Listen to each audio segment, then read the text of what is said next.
1995 എന്ന വർഷം ജയറാം ചെയ്ത ഹിറ്റ് സിനിമകളെ കുറിച്ച്, മലയാളത്തിലെ ഹിറ്റുകളെ കുറിച്ച് നമ്മളൊരു എപ്പിസോഡ് ചെയ്തു.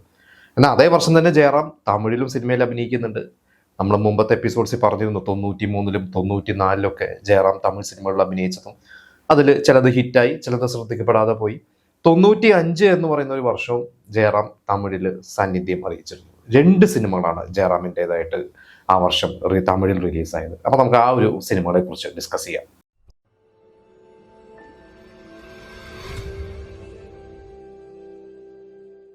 സുന്ദർ സി എന്ന സംവിധായകനെ നമുക്ക് എല്ലാവർക്കും അറിയാം. അദ്ദേഹം ഒരുപാട് ഹിറ്റുകൾ ഇപ്പോഴും ചെയ്തുകൊണ്ടിരിക്കുന്നു, ഹിറ്റ് സിനിമകൾ ചെയ്തുകൊണ്ടിരിക്കുന്നുണ്ട്. അദ്ദേഹം നടനും കൂടിയാണ്.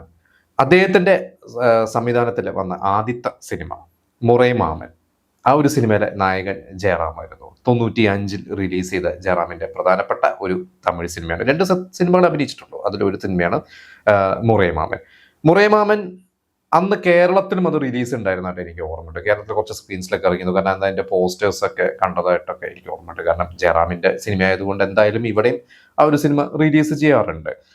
അന്ന് ശരിക്കും സുന്ദർ സി അസിസ്റ്റന്റ് ഡയറക്ടറായിട്ട് നടന്നിരുന്ന സുന്ദർ സിക്ക് ഒരു സിനിമ ചെയ്യണമെന്ന് പറഞ്ഞപ്പോൾ അദ്ദേഹത്തിൻ്റെ മനസ്സിലന്ന് ശരത് കുമാറിനെ വെച്ച് ഒരു ആക്ഷൻ സിനിമ ചെയ്യണം എന്നായിരുന്നു അദ്ദേഹത്തിൻ്റെ ഒരു ആഗ്രഹം. അന്ന് ശരത് കുമാറും ഒരു നായക നിരയിൽ ഇങ്ങനെ തിളങ്ങി നിൽക്കുന്ന ഒരു സമയമാണ്. അത്യാവശ്യം ഹിറ്റുകളും ശരത് കുമാറിനുണ്ട്. ആക്ഷൻ ഹീറോ എന്ന രീതിയിൽ തന്നെയാണ് ശരത് കുമാർ അന്ന് തിളങ്ങിക്കൊണ്ടിരിക്കുന്നത്.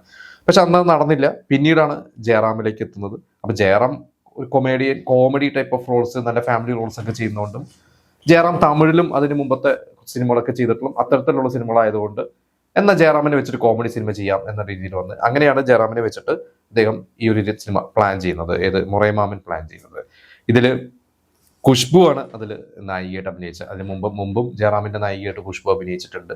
പിന്നീട് ഖുഷ്ബു സുന്ദർ സിയുടെ ഭാര്യയായി മാറി. നമുക്കറിയാം അവരുടെ മകളുടെ വിവാഹം വരെ ആയി. ഇതിൽ കൗണ്ടമണി ചെയ്തൊരു വേഷമുണ്ട്. കൗണ്ടമണി അന്ന് എനിക്ക് തോന്നുന്നു ഒരു ദിവസം 1 ലക്ഷം അങ്ങനെ എന്തോ ഭയങ്കര പ്രതിഫലം വാങ്ങുന്നുണ്ട്. കൗണ്ടമണി, അതുപോലെ തന്നെ സെന്തിൽ, ഇവരായിരുന്നു അന്നത്തെ ഒരു സപ്പോർട്ടിങ് അല്ലെങ്കിൽ ഒരു കോമഡി താരങ്ങൾ. ഇതിൽ അന്ന് വിജയകുമാർ എന്ന് പറഞ്ഞ നടൻ, നമ്മൾ അരുൺ വിജയകുമാറിന്റെ അച്ഛൻ, അദ്ദേഹത്തെ മനസ്സിൽ കണ്ട് എഴുതിയ ഒരു ക്യാരക്ടറാണ്. പിന്നീട് അത് ഗൗണ്ടമണിയിലേക്ക് ആക്കി. ഗൗണ്ടമണി ഇതിലൊരു ബ്രദറിന്റെ ക്യാരക്ടറാണ്, ജയറാമിന്റെ ബ്രദറായിട്ട് ചെയ്തിട്ടുള്ളത്. അതിൽ വിദ്യാസാഗറിന്റെ മ്യൂസിക്. അന്ന് വിദ്യാസാഗർ മലയാളത്തിലേക്ക് എത്തിയിട്ടില്ല. അഴകിരാവണിലൂടെയാണ് മലയാളത്തിൽ എത്തുന്നത്. തമിഴിൽ ഇങ്ങനെ വിലസിക്കൊണ്ടിരിക്കുന്ന സമയത്ത് വിദ്യാസാഗർ, പിന്നീട് മമ്മൂട്ടിയാണ് വിദ്യാസാഗറിനെ കണ്ടെത്തി മമ്മൂട്ടിയുടെ സിനിമയിൽ വിദ്യാസാഗർ മ്യൂസിക് ചെയ്തിട്ടുണ്ട്. അങ്ങനെയാണ് അഴകിരാവണിൽ മമ്മൂട്ടി വിദ്യാസാഗറിനെ റെഫർ ചെയ്യുന്നത്. എന്തായാലും ഈ ഒരു സിനിമ അന്ന് അവിടെ തിയേറ്ററിൽ എത്തിയത് അത്യാവശ്യം തിരക്കേടില്ലാതെ ഓടിയ ഒരു സിനിമ. എന്നിട്ട് മുറൈ മാമൻ എന്ന രീതിയിൽ ജയറാമിന് ഒരു ഗുണം അവിടെ തമിഴിൽ ഹ്യൂമർ നടൻ എന്ന രീതിയിൽ ജയറാമിന് വളരെയധികം ഗുണം കിട്ടിയ ഒരു സിനിമ തന്നെയായിരുന്നു. പിന്നെ ജയറാമിന്റെ രണ്ടാമത്തെ തമിഴ് സിനിമ കോലങ്ങൾ. ഇതിലും നായികയായിട്ട് ഖുഷ്ബു തന്നെയാണ്. ഈ ഒരു സിനിമ ഡയറക്ട് ചെയ്തത് ഐ.വി. ശശിയാണ്. ഐ.വി. ശശിയുടെ അവസാനത്തെ തമിഴ് സിനിമയാണ്. അതിനുശേഷം ഐ.വി. ശശി തമിഴിൽ സിനിമകളൊന്നും ചെയ്തിട്ടില്ല. ശരിക്കും ഈ സിനിമ അന്ന് ഡയറക്ട് ചെയ്യാനിരുന്നിരുന്നത് ഭരതനായിരുന്നു. ഭരതൻ അതിനു മുമ്പ് തേവർ മകനൊക്കെ ചെയ്തിട്ടുണ്ട്. അപ്പോൾ തേവർ മകനൊക്കെ ചെയ്ത് അവിടെ തമിഴിലും ഒരു പേരെടുത്ത്, തമിഴുടെ ഞാൻ പറഞ്ഞ ഭരതൻ അല്ലേലും തമിഴിലും മലയാളത്തിലും ഒക്കെ പേരെടുത്ത സംവിധായം തന്നെയാണ്. പക്ഷെ ഞാൻ പറഞ്ഞ തേവർ മകൻ പോലത്തെ ഒരു വലിയൊരു സിനിമ ചെയ്ത ശേഷം ഭരതൻ ചെയ്യാനിരുന്നിരുന്ന ഒരു സിനിമയായിരുന്നു. പക്ഷെ അത് ഭരതൻ മാറി, എന്നിട്ട് ആണ് ഐ.വി. ശശി വരുന്നത്.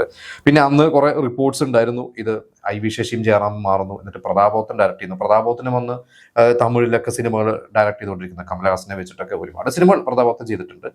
അത് അരവിന്ദ് സ്വാമി അന്ന് ബോംബെയിലൂടെ കത്തി നിൽക്കുന്ന നായകനാണ്, ഒരു ഹോട്ട് നായകനാണ് അരവിന്ദ് സ്വാമി. അരവിന്ദ് സ്വാമിനെ നായകനാക്കുമെന്നൊക്കെയായിരുന്നു അന്ന് പറഞ്ഞിരുന്നത്. പക്ഷെ അതൊന്നുമല്ല, ഐ.വി. ശശി തന്നെയാണ് ആ സിനിമ ചെയ്തത്. ജയറാം തന്നെയായിരുന്നു അതിൽ നായകനായിട്ട് അഭിനയിച്ചത്. ഖുഷ്ബു നായികയും, പിന്നെ അത് കൂടാതെ രഘുവരൻ ഉണ്ട്, കസ്തൂരി ഉണ്ട്, ശരത് ബാബു, വൈഷ്ണവി, സംഗവി, അങ്ങനെ ഒരുപാട് പേര് അതിൽ നല്ല സ്റ്റാർ കാസ്റ്റ് ഉണ്ട്. ഇളയരാജയുടെ മ്യൂസിക് ആയിരുന്നു. പക്ഷെ ആ ഒരു സിനിമ എനിക്ക് തോന്നുന്നു അങ്ങനെ വലിയൊരു വിജയമൊന്നും അല്ലായിരുന്നു. അങ്ങനെ ഭയങ്കര ഒരു ബ്ലോക്ക് ബസ്റ്ററോ സൂപ്പർ ഹിറ്റോ ഒന്നുമില്ല. എനിക്കൊണ്ട് ഇന്നത്തെ ജനറേഷൻ പോലും ജയറാമിൻ്റെ കണ്ടിട്ടുള്ളതല്ല. ഞാൻ അന്ന് കേട്ടിട്ടുണ്ട്, എപ്പോഴോ ടി വിയിൽ വന്നപ്പോൾ കുറച്ച് സീൻസ് കണ്ടതല്ലാതെ. മുറൈ മാമൻ പിന്നീടും പലപ്പോഴായിട്ട് അതിലെ സീൻസൊക്കെ കണ്ടിട്ടുണ്ട്. പക്ഷെ കോലങ്ങൾ എനിക്കങ്ങനെ എവിടെയും കണ്ടതായിട്ട് എനിക്ക് ഓർമ്മയില്ല. പിന്നെ അപ്പോൾ ഈ 2 സിനിമകളാണ് ജയറാമിൻ്റെതായിട്ട് ആ 95 എന്ന് പറയുന്ന ഒരു വർഷം റിലീസായ തമിഴ് സിനിമകൾ. മലയാളത്തിൽ ഏകദേശം 6 സിനിമകൾ കൂടുതൽ അഭിനയിച്ചു. അതിൽ ആദ്യത്തെ കൺമണി പോലെയും, അനിയമ്പാവ ചേട്ടമ്പാവ പോലെ, കുസൃതിക്കാറ്റ്, പുതുക്കോട്ടയിലെ പുതുമാളവാണ്, കുറേ കോമഡി സിനിമകൾ, അതിൽ മിക്കതും സൂപ്പർ ഹിറ്റായ സിനിമകളാണ്. അതിൻ്റെ ഒപ്പം തന്നെയാണ് ജയറാം ഈ 2 സിനിമകളും ചെയ്തിട്ടുള്ളത്. അന്ന് ജയറാം എനിക്ക് തോന്നുന്നു 92-ൽ അന്ന് 91 ദളപതിയിൽ അഭിനയിക്കാനാണ് ജയറാമിന് അന്ന് ആദ്യമായിട്ടൊരു അവസരം കിട്ടിയത്. മമ്മൂട്ടി വിളിച്ചിട്ട് അന്ന് അരവിസ്വാമിയുടെ റോളിലേക്ക് വിളിച്ചത്. പക്ഷെ അന്ന് ജയറാം മലയാളത്തിൽ ഒരുപാട് സിനിമകൾ ചെയ്യണം 91 10 വർഷം സിനിമയ്ക്കാണ് ആ വർഷം ചെയ്തത്. അതുകൊണ്ട് അന്ന് ആ സിനിമ നിരസിച്ചു. പിന്നെ അദ്ദേഹം പറഞ്ഞത് അന്ന് ദളപതി ചെയ്തിരുന്നെങ്കിൽ ചിലപ്പോൾ റോജ അരവിന്ദ് സ്വാമിയുടെ ആ ഒരു വേഷം ചിലപ്പോൾ എന്നെ തന്നെ വെച്ച് മനുരത്നം റോജ ചെയ്തേനെ. പക്ഷെ അദ്ദേഹത്തിന് അത് ചെയ്യാൻ സാധിച്ചില്ല. പിന്നീടാണ് തമിഴിൽ അവസരങ്ങൾ കിട്ടി തുടങ്ങിയത്. പക്ഷെ അപ്പോഴും ഒരു മെയിൻ സ്ട്രീം ഡയറക്ടേഴ്സ് അല്ല ഉണ്ട്. ഞാൻ പറഞ്ഞ ഒരു മണിരത്നോ അല്ലെങ്കിൽ അന്ന് അങ്ങനെയുള്ള മുൻനിരയിലുള്ള പലവരുടെയും സിനിമകളല്ല, പിന്നെ സുന്ദർസി പോലുള്ളവരുടെ സിനിമകളൊക്കെയാണ് അദ്ദേഹത്തിന് അന്ന് കിട്ടിയിട്ടുള്ളത്. പക്ഷേ ജയറാമിൻ്റെതായ ഒരു സ്ഥാനം നേടിയെടുക്കാൻ എല്ലാ വർഷവും മലയാളം ചെയ്യുന്ന പോലെ തന്നെ തമിഴും ചെയ്തു തുടങ്ങി. അതിനുള്ള ഗുണം പിന്നീട് ജയറാമിന് കിട്ടി. ഒരു 2000 ഒക്കെ എത്തിയപ്പോഴാണ് കമലഹാസൻ, തെനാലി പോലത്തുള്ള സിനിമകളൊക്കെ ജയറാമിന് ചെയ്യാൻ സാധിച്ചത്. പിന്നെ ഈ അടുത്ത് പൊന്നിയൻ സെൽവം പോലെയുള്ള മണിരത്നത്തിൻ്റെ സിനിമയിൽ അഭിനയിക്കാൻ സാധിച്ചു. അപ്പോൾ എന്തായാലും ഈ 2 സിനിമകൾ നിങ്ങൾ ആരെങ്കിലും അന്ന് തിയേറ്ററിൽ കാണുകയോ അല്ലെങ്കിൽ പിന്നീട് DVD ഒക്കെ കണ്ടിട്ടുണ്ടെങ്കിൽ അന്നത്തെ മെമ്മറീസ് ഒക്കെ ഷെയർ ചെയ്യുക.